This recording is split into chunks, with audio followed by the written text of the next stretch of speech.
10 essential real estate investing terms that every investor should know. Let's roll the intro and talk about it.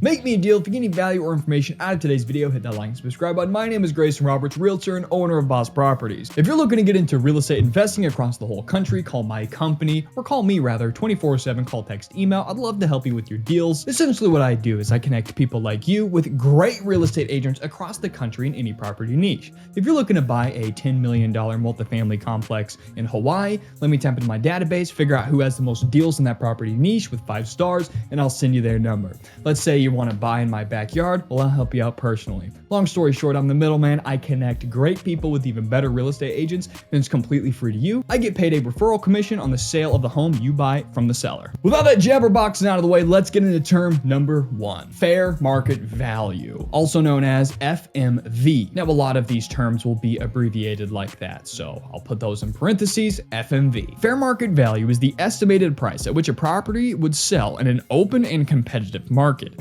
assuming both the buyer and seller are knowledgeable and under no pressure to complete the transaction. Knowing the FMV of a property is essential for investors as it determines whether the deal is actually worth it or not. To determine the fair market value, investors can use various methods such as hiring a third-party assessor, consulting a real estate agent to do a CMA or a competitive market analysis, or conducting a broker price opinion, a BPO, which is basically the same as a CMA. Understanding the FMV helps investors assess the potential profitability of a property and negotiate better deals. It's a lot of word salad there, but fair market value is basically what's this daggum deal worth. Alright, number 2 is gross rental income, or GRI. Gross rental income refers to the total income generated by a rental property from rent and additional fees or expenses paid by the tenants, excluding security deposits, because security deposits are never considered income. GRI is an important metric for investors to evaluate the profit potential of a property. By calculating the GRI and subtracting operating expenses,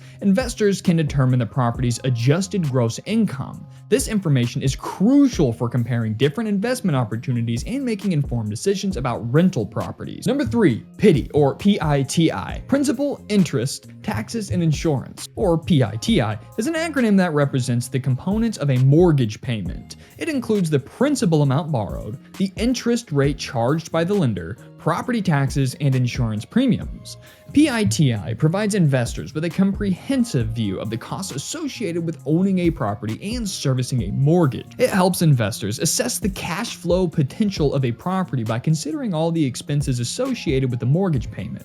When evaluating the profitability of a property, it is important not to overlook insurance payments and taxes, as they are very real and can significantly impact the overall financial picture. Number 4, a classic, ROI, return on investment. Return on investment is a percentage measure of the profitability of an investment. It is calculated by dividing the net profit from an investment by the cost of the investment and multiplying by 100. ROI is a key metric for real estate investors to assess the profitability of their investments. A positive ROI indicates that the investment is generating a profit, while a negative ROI suggests it's losing money. Investors typically aim for an ROI of around 10 to 12%, but this can vary depending on the individual investment, goals, and market conditions. Understanding ROI helps investors evaluate the potential returns and risks associated with an investment property. Number 5, real estate agent versus real estate broker. A real estate agent is a licensed professional who represents buyers or sellers or both in real estate transactions. A real estate broker, on the other hand, is a licensed agent who has completed additional education and obtained an additional broker's license.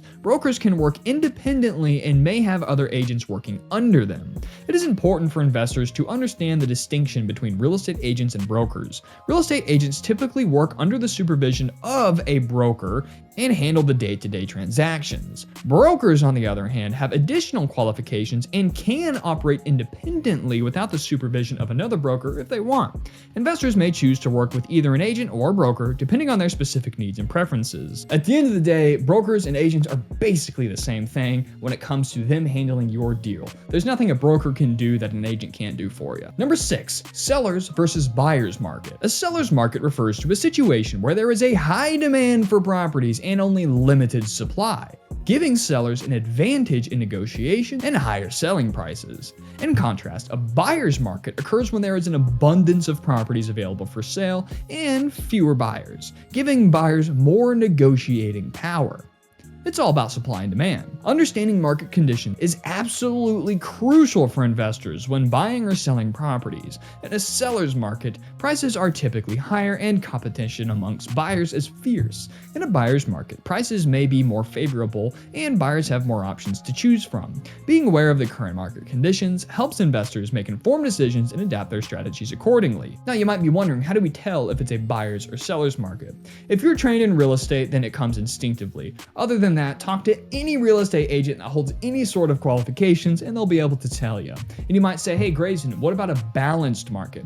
Well, ironically, kind of right now is a little bit more of a balanced market, but you could be watching this 5 years from now. So it can swing from a seller's market all the way down to a balanced and back up to a buyer's market. So it can be balanced, but usually it's only balanced for months at a time and not years. There can be 5 years of a seller's market, 5 years of a buyer's market, but 2 or 3 months, give or take, more or less, depending on a million factors, of a balanced market. So balanced markets never really stick around for long. Number 7, single family versus multifamily property. A single family property is a residential property designed for a single household and does not share walls with other properties. A multifamily property, on the other hand, consists of multiple units or apartments within a single building or complex. Single family properties are typically standalone houses, while multifamily properties can range from duplexes all the way to extremely large apartment complexes. Investors need to understand the differences between these property types as they offer different investment opportunities and require completely different management approaches. Single-family properties may appeal to investors looking for long-term rentals, while multifamily properties offer the potential for higher rental income and diversification. Number 8, pre-approval letter. Pre-approval letter is a document provided by a lender to a potential borrower indicating that they have undergone a preliminary evaluation and are eligible for a certain loan amount. Obtaining a pre-approval letter is an important step for investors before they start searching for properties or applying for mortgages.